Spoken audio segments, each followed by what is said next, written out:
Better men than they might have quailed in such a predicament. Here they were, at 10 o'clock at night, shut in an underground passage that led heaven only knew where, and with, to say the least of it, small chance of escape. They might stay there all night, but the morning would probably bring release and discovery. It was a combination which brought to them very mixed emotions. Black Whiskers, should he be their rescuer, might at once assume an entirely different role, would most likely do so, in fact. There was a grim element in this game of chance which they would just as soon have been absent. Well, here they were, and the next thing would be to try their hands at escape on their own account. Perhaps the trapdoor hadn't been tightly fastened down. It was a chance, of course. "We'll try the trapdoor end first, lad," said Cleek. "If that doesn't work, we'll have a go at the other, but somehow you must get to the docks by midnight. You may learn the whole secret there, and it would be the worst luck in the world if you missed the chance. You mustn't. Come on."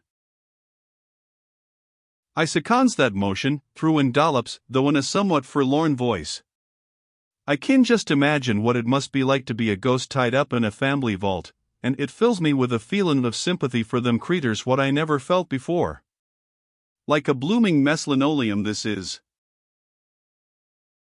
"Mausoleum, you grammatical wonder," responded Cleek, and even in his anxiety he could not refrain from a laugh. "Well, mausoleum or muscololeum makes no difference to me, sir. What I wants to know is, how do we get out of this charmin' little country seat? Try the trap door, USCS. Right you are." He was up the rough steps like a shot, forgetful of the fact that, though the door might be closed, there might also be others strolling along in that secluded spot. Cleek came up now, behind him, and with the caution of silence steadied himself upon the step below, and pressed his shoulder up against the heavy door. He pushed and shoved with all his might, while Dollops aided with every ounce of strength in his young body. The door responded not one whit. Black Whiskers had done his work well and thoroughly, possibly as an object lesson to the absent Jenkins. And Jenkins, by the way, was the name of Cleek's newfound friend of the factory. That was cause for thought. Then Jenkins was more in the know than he had given him credit for. Possibly Black Whiskers knew already of their conversation at dinner time. He'd have to close down on that source of information, at any rate if they ever got out of this business alive. These thoughts passed through Cleek's brain even while his shoulders and his strength were at work upon the unresponsive door. Only failure marked their efforts. At last, breathless and exhausted from the strain, Cleek descended the steps again. He listened, and, hearing nothing, signaled Dollops to follow him. "They must have gotten somewhere, and here's hoping it wasn't through this trapdoor," he said evenly. "We'll see about it anyway. Unless they were as careful with the door at the other end. It's a sporting chance, Dollops my lad, and we've got to take it.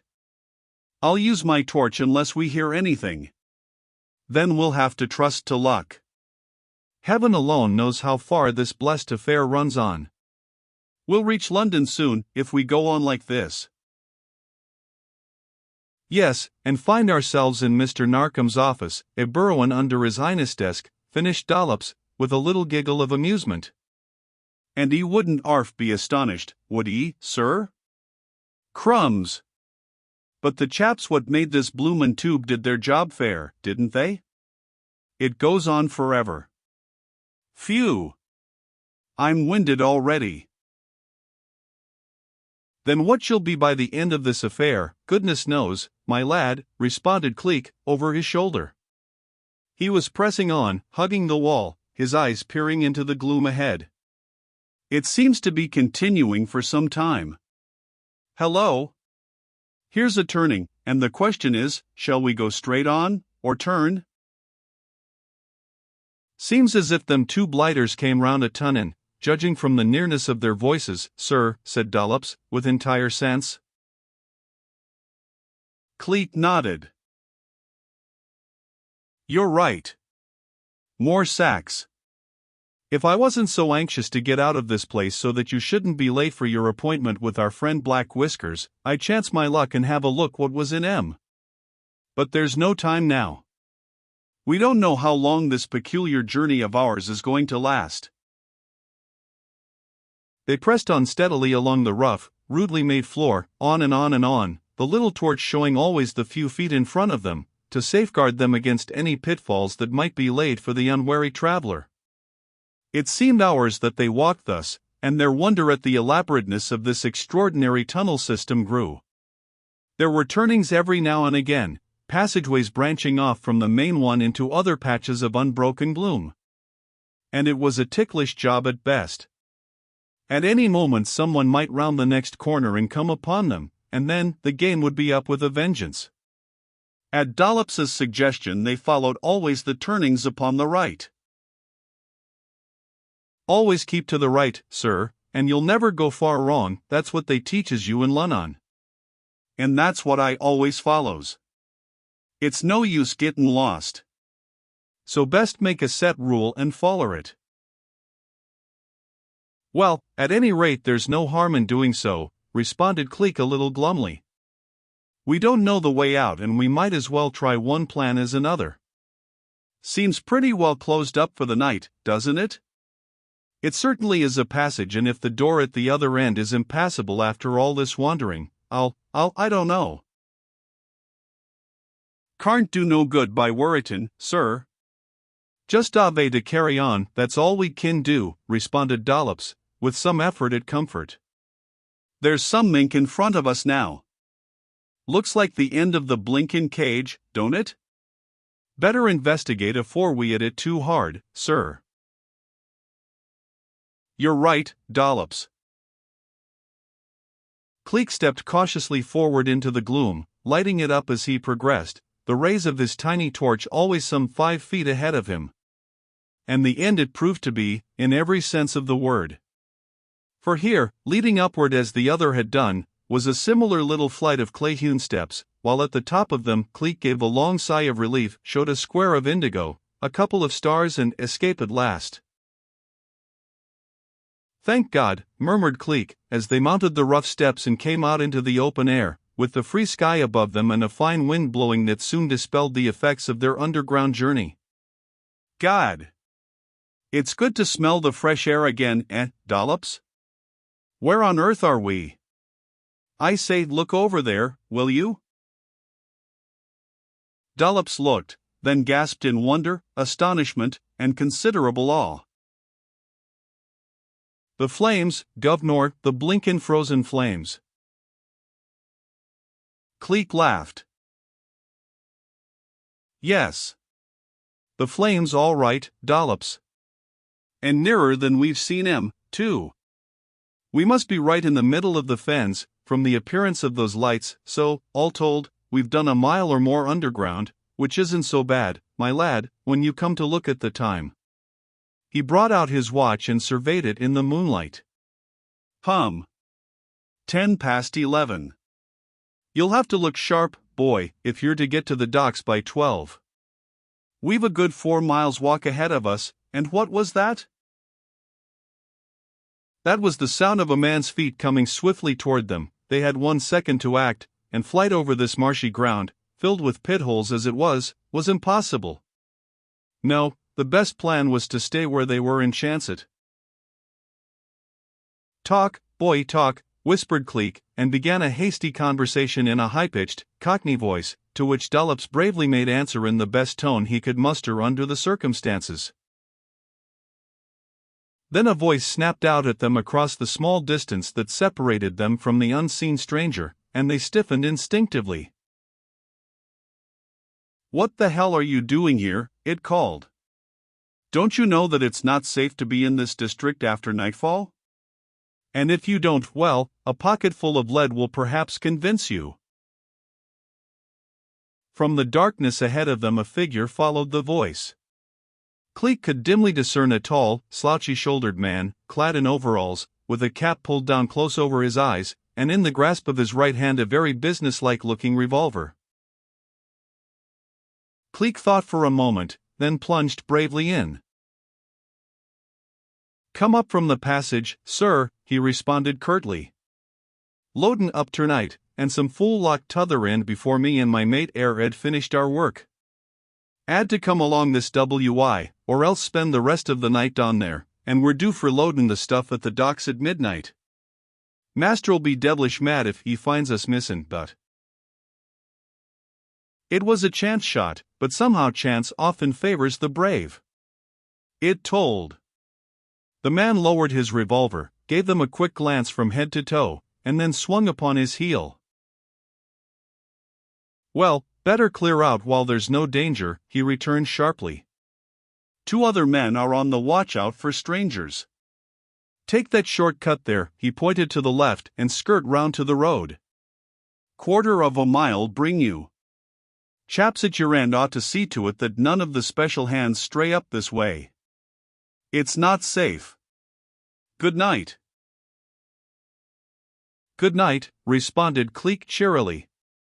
"Thank you, sir," and, taking Dollops's arm, swung off in the direction indicated, just as quick as his feet could carry him. They walked in silence for a time, their feet making no sound in the marshy ground. When they were well out of earshot, Cleek spoke in a low tone. "Narrow shave, Dollops." "It was that, sir. I could fair feel the razor a-clippin' a bit off me chin, so ter speak. Avin' some nice adventures this night, ain't we, guv'nor?" "We certainly are." Cleek's voice was absent-minded, for his thoughts were working, and already he was beginning to tie the broken threads of the skein that he had gathered into a rough cord, with here and there a gap that must and should be filled. It was strange enough, in all conscience. Here were these underground tunnels leading, if you kept to the right, from a field out Saltfleet way, to the very heart of the fens themselves. And what went on here in these uninhabited reaches of the marshland? Nothing that could be seen by daylight, for he had traversed every step of them, and gained no information for his pains. Therefore there could be no machinery, or anything of that sort. It was a bit of a facer, true, but of one thing he was certain. Somehow, in some way, the frozen flames played their part. That factory at Saltfleet and the fishing boats and the fens were all linked up in one inexplicable chain, if one could only find the key that unlocked it. And what was a man doing out there at night, with a revolver? What business was he up to? And he had said there were 2 others on the lookout, as well. Cleek pulled out a little blackened clay pipe, which was part of his makeup as Bill Jones, and, plugging it with tobacco, began to smoke steadily. Dollops, casting a sideways glance at his master, knew what this sign meant, and spoke never a word, until they had left the fens far behind them and were well on their way toward the docks, and the appointment with Black Whiskers at 12 o'clock. Then, "Notice anything, Dollops?" Cleek asked, slewing round and looking at the boy quizzically. "How do you mean, sir?" "Why, when you got to the top of those little steps and came out into the fens." "Only the frozen flames, sir." "Why?" "Oh, nothing. It'll keep. Just a little thing I saw that led me a long way upon the road I'm trying to travel. You'll hear about it later. Time's getting on, Dollops, my lad. You're due with your friend Black Whiskers in another 10 minutes, and we're about that from the dockyard. Wonder if there'd be any chance of me lending a hand?" Dollops thought a moment. "You might try, sir, 'twould do no harm, anyway," he said after a pause. "Partickler as you're my mate, so ter speak. Ought ter be able to work it, I should think. Look. Who's a-comin' now? If it ain't old Black Whiskers himself." And Black Whiskers it was, to be sure. He lounged up to them, hands in pockets, hat pulled well down over his eyes, a sinister, ugly figure. He had an air, and it was by no means a pleasant one. "Hello, youngster," he called out in a harsh voice. Been seein' the country, eh? Better fare you and your mate if yer keeps your eyes well on the ground in this part uv the world. Never meddle in someone else's business. It don't pay. His voice lowered suddenly, and he jerked a thumb back over his shoulder. Mate on the square with you, I suppose? Comin' along now? Bet your life I am, responded Dollops heartily, giving him a significant wink. Course I ain't said nothin' ter old Bill about what you told me, but I know he's a cute un. No flies on old Bill, governor, give yer me oath on that. What about it, now? Shall us bring him along too? Just as you see us as governor, seein' as you're the boss, but he's a strong fellow as my mate and his mouth's like a trap. Black Whiskers switched round in his slouchy walk, where he had fallen in step beside Dollops, leaving Cleek on the boy's right hand, and gave the mate a searching look under black brows. In the darkness, with just a thread of moonlight to make patterns upon the black waters and etch out the outline of mast and funnel and hull against the indigo, Cleek recognized that look, and set his mouth grimly. He'd seen it once before, upon that night when this man had stolen into his room and tried to knife him. Where are you off to, matey? With all your fine secrets? I'd like to know, he said jokingly, digging Dollops in the ribs, and giving a loud guffaw. Some girl, I suppose. Somethin' uv more account than women, I can tell ye, threw in Black Whiskers roughly. He's going ter help me with a little work overtime is what he'll get for it. If you're willin' ter lend it and, overtime you'll get, too. But you'll keep your mouth shut, or clear. One or t'other. It's up ter you ter choose. Cleek laughed. Call me a fool, matey, but not a damned fool, he said pleasantly. Bill Jones knows what side his bread's buttered on, I can tell yer. Soft job like this one what we've nicked on ter ain't going ter slip through his fingers fair a little tongue waggin'. I'm on, mate. Righto. What's the job? Loadin' up boat's fair cargo. Oh. Contraband, eh, matey? That's none uv your business, my man, and as long as you remembers that, you'll hold your job, no more, no less. Beg pardon, I'm sure. But I been in the same sort uv thing myself out in Jamaica. Used ter smuggle things through the customs. Nifty business it worked, too, and I almost got caught twice. But I slipped it somehow. Just loadin' is our game, then? Just loadin', responded Black Whiskers significantly. Ere we are. Now then, get ter work. See them tubings over there? Well, they've got to be carried over to that fishin' smack drawn up against the dock. There's 6 of 'em goin' ternight, and we've got ter be quick. Ain't as easy as it looks, mate, but that's not your business neither. Get ter work.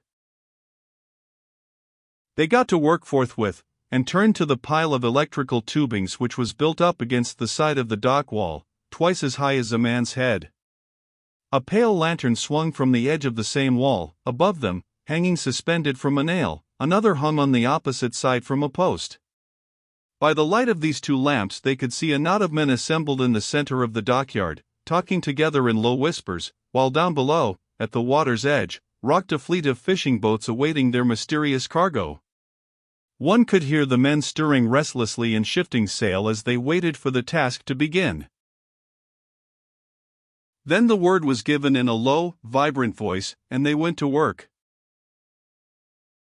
Easy job this, matey, whispered Dollops as he and Cleek advanced upon the stack of tubings and each started to lift one down.